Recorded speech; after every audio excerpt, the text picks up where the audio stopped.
करेंगे। माननीय अखिलेश प्रसाद सिंह, माननीय अखिलेश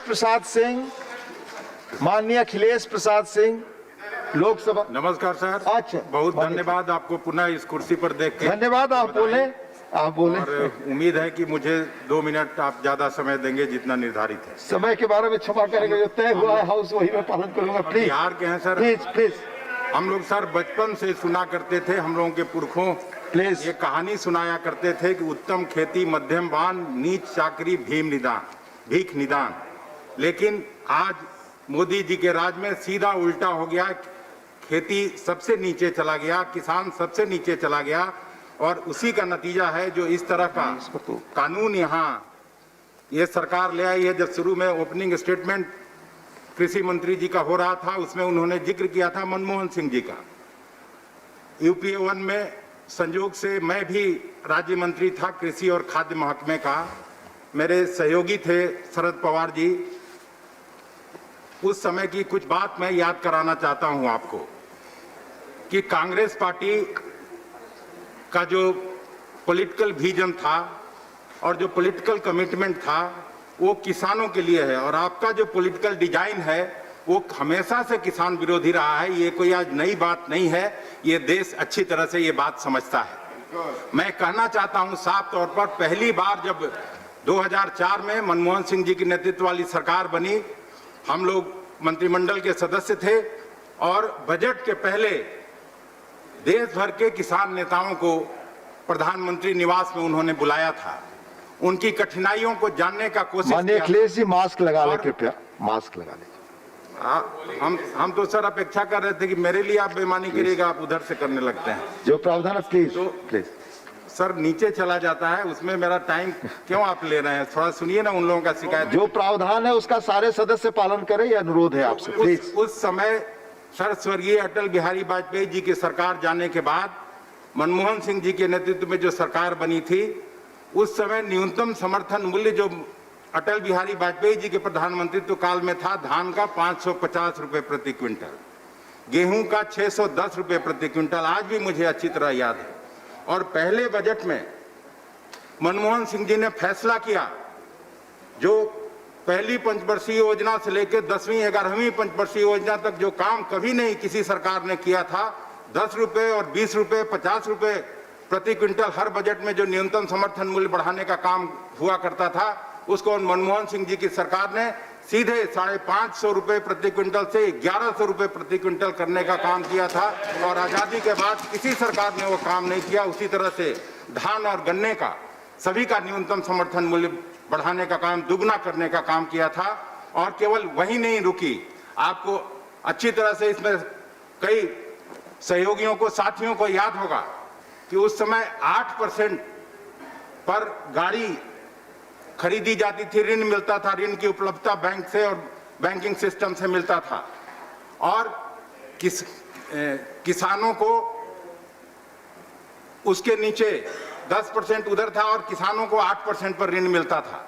मनमोहन सिंह जी ने फैसला किया कि इस तरह की बेईमानी मेरे सरकार में, कांग्रेस की हुकूमत में नहीं चल सकती कि जो अनाज खिलाने वाला, देश भर 125 करोड़ को जो अन्न देने वाला किसान है, उसको ऋण मिले 10% पर, और गाड़ी खरीदने वाले व्यवसायियों को ऋण मिले 8% पर। और उन्होंने फैसला किया कि वो जो 10% पर ऋण मिलता था उसको सीधे उन्होंने 8% से नीचे लाने का काम किया। ये मनमोहन सिंह जी की सरकार ने फैसला किया था।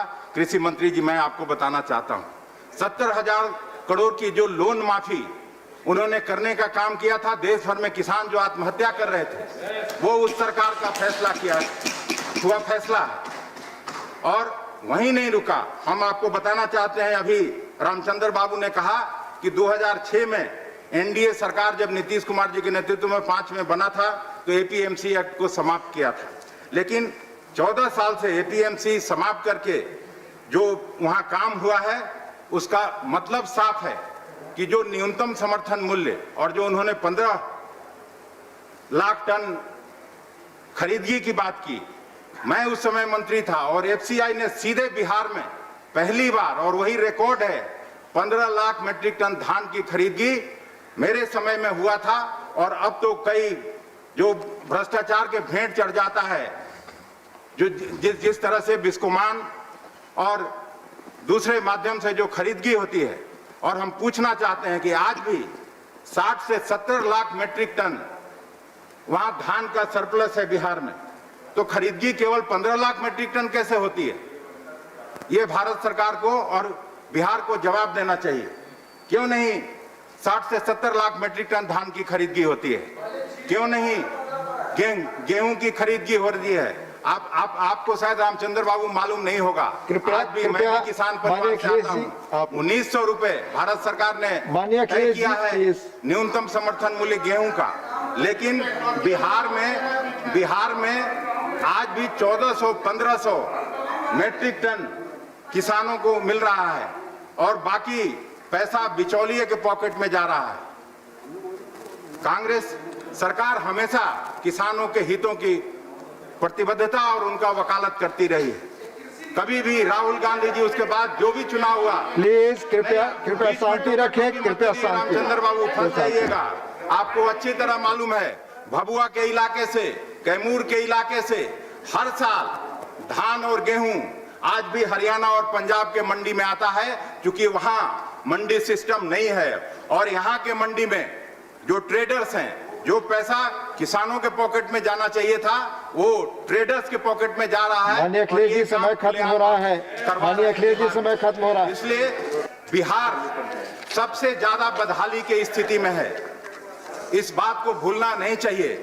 और हम ये भी कहना चाहते हैं, आप कहते हैं, सरकार कहती है कि नहीं हम न्यूनतम समर्थन मूल्य खत्म नहीं करना चाहते हैं, हम मंडी खत्म नहीं करना चाहते हैं, लेकिन एक तरफ जहां मंडी में किसानों को टैक्स देना पड़ेगा, दूसरे तरफ बाहर टैक्स नहीं देना पड़ेगा। कंक्लूड करिए। टैक्स अगर वहां लगेगा तो स्वतः मंडी खत्म हो जाएगा और न्यूनतम समर्थन मूल्य मिलना बंद हो जाएगा। धन्यवाद। आज किसान के किसान खुशहाल। धन्यवाद, आपका समय खत्म हो गया है। धन्यवाद कर रहे हैं। धन्यवाद। Message from Lok Sabha. धन्यवाद।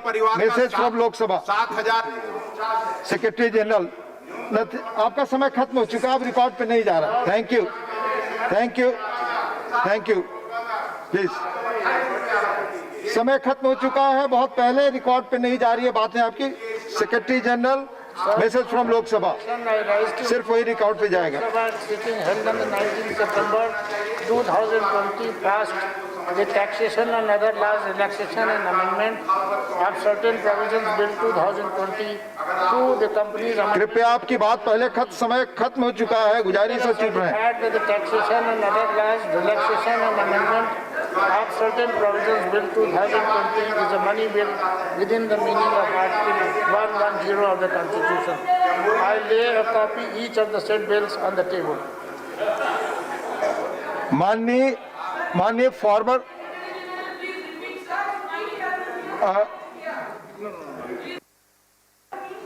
माननीय पूर्व प्रधानमंत्री श्री HD देवगौड़ा जी,